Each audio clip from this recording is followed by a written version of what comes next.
não tem como a gente falar de direito, de Constituição, sem voltar aos nossos grandes filósofos do passado. Claro. Né? A filosofia faz parte da vida, né? Do estudo da essência da vida. E me lembra o seguinte, a sua fala. Platão, em A República, ele faz uma análise de todos os regimes de governo. Monarquia, autocracia, monarquia, e assim ele vai. E ele fala o seguinte, que no final, todos esses modelos tendem a degenerar, porque degenerar é da essência humana. Você percebe daí a importância do que você acabou de colocar, da colegialidade, da prevalência à colegialidade, porque quando você tem um colegiado que discute, evidentemente que são muitas cabeças pensando. E é como eu coloquei, que uma cabeça só ela vai decidir de acordo com seus apetites, paixões, suas crenças, seus valores, né?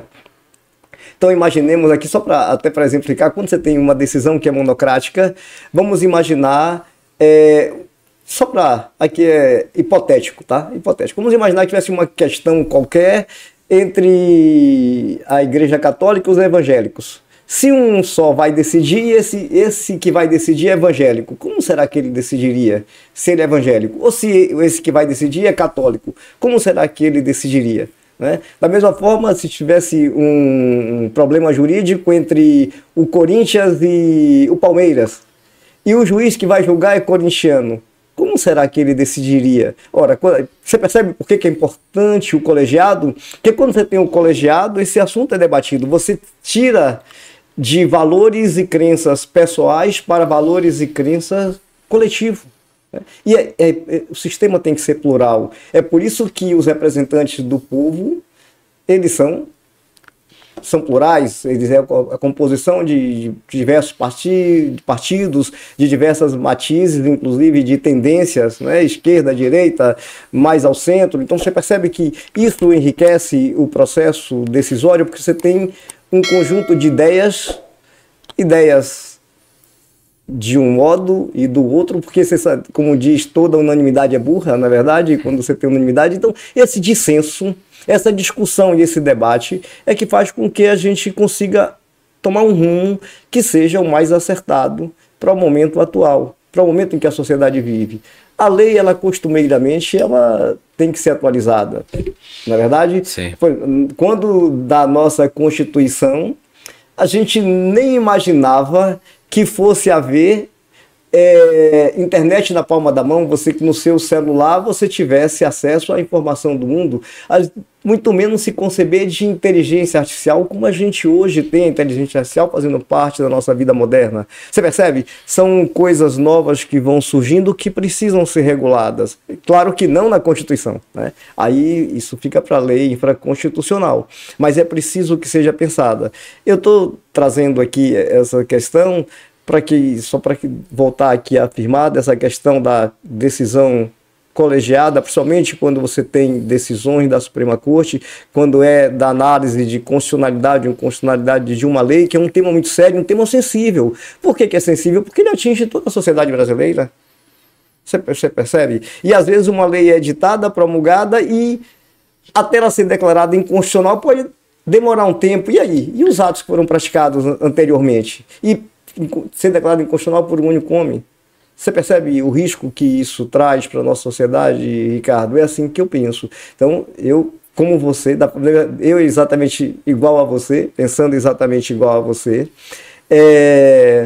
entendo que a colegialidade, a decisão colegiada é que traz um fortalecimento ao nosso regime democrático. Não, com certeza. E você trouxe aqui, né, menção a Platão, né? Também em Aristóteles nós encontramos essa diferença entre formas puras e impuras.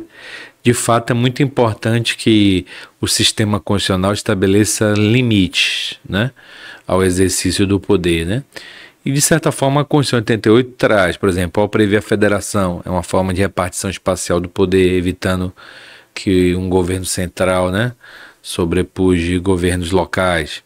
Nós temos também a própria separação tripartite dos poderes, legislativo, executivo e judiciário. Nós temos também o bicameralismo dentro do Congresso, quer dizer, de certa forma uma casa acaba estabelecendo um limite para outra. Não faltam, né, mecanismos. E esses mecanismos são muito importantes, por quê? Porque um poder ilimitado absoluto é um poder arbitrário que avança, né, contra os direitos fundamentais dos cidadãos.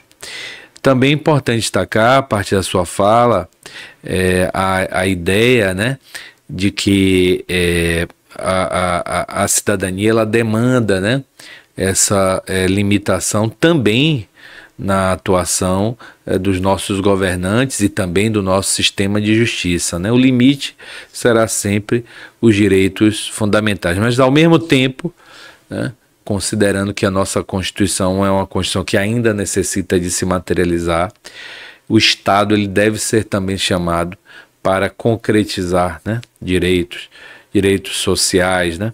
E a Constituição 88, por exemplo, ela trouxe não só direitos sociais, direitos transindividuais, novos direitos, como o direito de acesso à internet, que pode acesso digital, pode ser depreendido, né, de uma interpretação sistemática, teleológica, né? O próprio rol de direitos não é fechado, né? Artigo 5º, parágrafo 2º.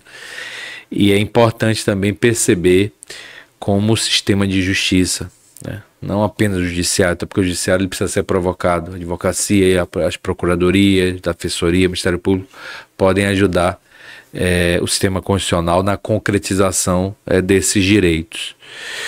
E um outro aspecto também que eu acho muito importante é que o próprio cidadão pode ajudar, né? Há um autor chamado Peter Haberle, autor de Hermenêutica Constitucional, ele tem um livro sobre a sociedade aberta de intérpretes da Constituição, e ele fala que essa tarefa de concretizar a Constituição não é só dos governantes, também dos cidadãos, mas para isso nós precisamos de educação constitucional, de uma conscientização sobre os direitos e os deveres fundamentais. Algo muito difícil, infelizmente, no Brasil, pois o Brasil já há séculos não investe em educação, quanto mais em educação constitucional. Então essa falta, talvez, de uma cultura constitucional seja um obstáculo real para que a nossa Constituição se efetive. Não sei se você pensa também dessa forma. Sem dúvida. E exatamente assim, essa questão da cidadania, da conscientização, da politização, isso é muito importante. Até porque compete à sociedade. Numa democracia, os nossos representantes são eleitos. Compete ao povo cobrar dos seus representantes, se cobrar para que ele cumpra o papel dele, que é de representar. Representar e representar bem o povo. E não defender pautas que sejam apenas de interesse pessoal. Cada representante eleito está ali para defender e representar o povo naquilo que são os seus anseios, no crescimento da nação, em direitos sociais, saúde, educação, segurança, são pilares básicos para que você possa construir uma nação forte, principalmente a educação. Investir em educação é um investimento de longo prazo e para o futuro. Uma população muito bem educada, claro que é uma população que sabe cobrar seus direitos, uma população que exige muito mais. Então, investimento em educação, para mim, é primordial. E, enfatizando essa questão da cidadania, que eu percebo que